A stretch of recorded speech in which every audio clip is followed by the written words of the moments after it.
Hello to everyone! Ayan, nagbabalik na naman po si Nyox Digitech Channel sa inyong harapan para magbigay na naman po ng munting tips. So, mapapansin nyo, meron tayong laptop dito. So, yung isang viewers natin, ganito yung problema na kapag nag-flip tayo ng pataob ng ating screen ay nagsha-shutdown. So, ganito din yung problema niyan. Subukan natin. Ayan o. Ayan o, shutdown. Nagsha-shutdown siya. Ayun, namatay. Gusto nung may-ari ay naka-sleep mode. O kaya ay yung katulad ng ibang setup ng mga laptop na kapag ginanto natin, yan, naka-open na yung screen. Kusang bumabalik. Or yung isa pa, yung sleep mode. Yung kapag pinress natin yung keyboard, or itong press lang natin saglit yung power, lalabas na yung screen. Gusto ng ating viewers, ganun ang mangyari. So, open ulit natin yung laptop dahil nag-restart siya. So, yung ganun po, huwag kayong bahala. May setup po talaga na ganun na kapag nag-flip tayo na ganun ng screen, naka-set up po yun ng shutdown. Papakita ko sa inyo ang pagkakaiba ng setup ng sleep mode or yung do nothing. So siguro kaya nagsha-shutdown to dahil sa kanyang setup sa settings niya, do sa kanyang control panel. So punta tayo ngayon dito. So zoom natin ng konti para makita niyo naman at madali niyo maintindihan. Yan. Naka-zoom na po tayo. Gumagalaw yung camera natin. So yan. Type natin ang choose a power plan. Ayun, choose a power plan. Kita nyo yan. Hit enter. So, makikita nyo may lalabas dito na page at nandito tayo nga sa control panel at power option. Yan, makikita nyo dito, meron tayo dito na choose what the power button does. And ang next ay choose what closing the lid does. So, yung lid na sinasabi ko, hindi po yung LED na screen. Yung lid po, yun yung pag-flip natin ng laptop, yung tinataob natin. So, check natin to. Open natin.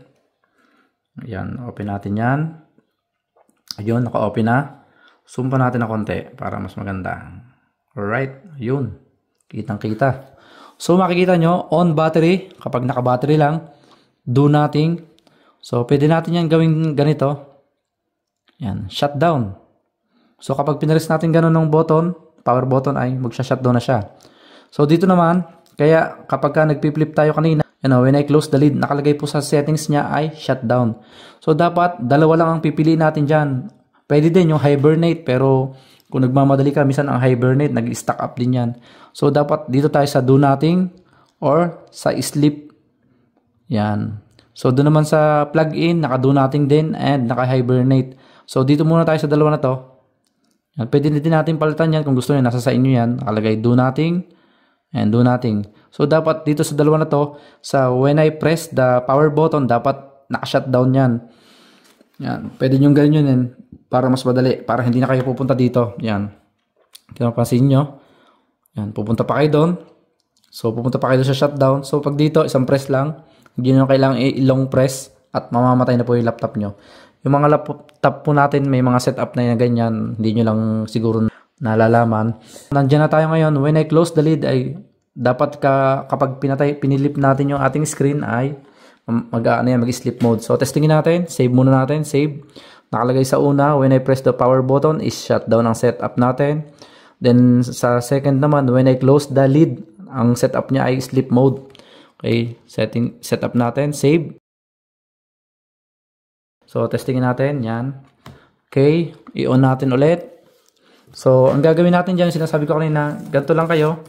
Press lang kayo sa mga key, kahit anong key dyan. Yan. Hit enter. Okay. Nag-open na. So, hindi nyo na kailangan i-power on at maghintay ulit kayo ng start up. Minsan kasi pagka ang laptop nyo mabagal, kapag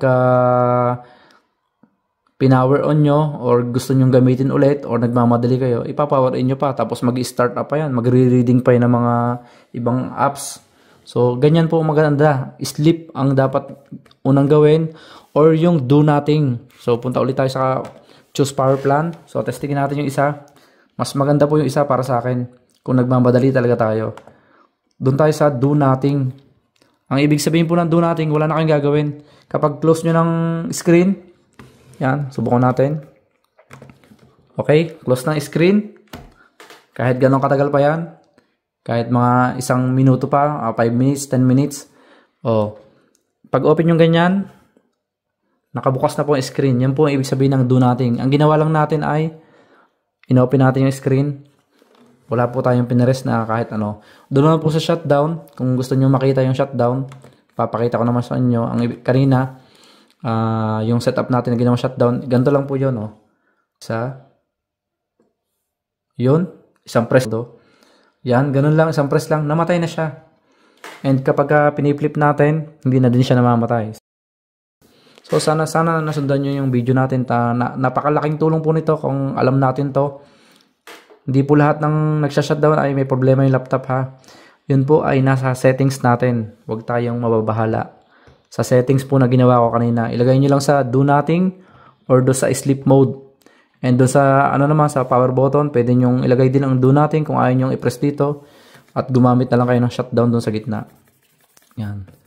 Okay? Sana may napulot kayong aral and sana ay nasundan nyo ang ating video na to. So yun mga kapatid, sana nasundan nyo yung video natin to and sana may napulot po kayong aral. And sa susunod po na video natin i-upload, sana subaybayan nyo at marami pa po tayong mga pagsasamahang video and marami pa po akong i-share sa inyong magagandang video at napakasimple po na hindi po natin nalalaman na ganun pala yun. Ayun, maraming salamat po sa lahat ng nanood and shoutout sa Team Mayor, Kuya Ice. Ayun, maraming salamat sa inyo lahat. Paalam, bye-bye. See you sa next vlog. God bless you all.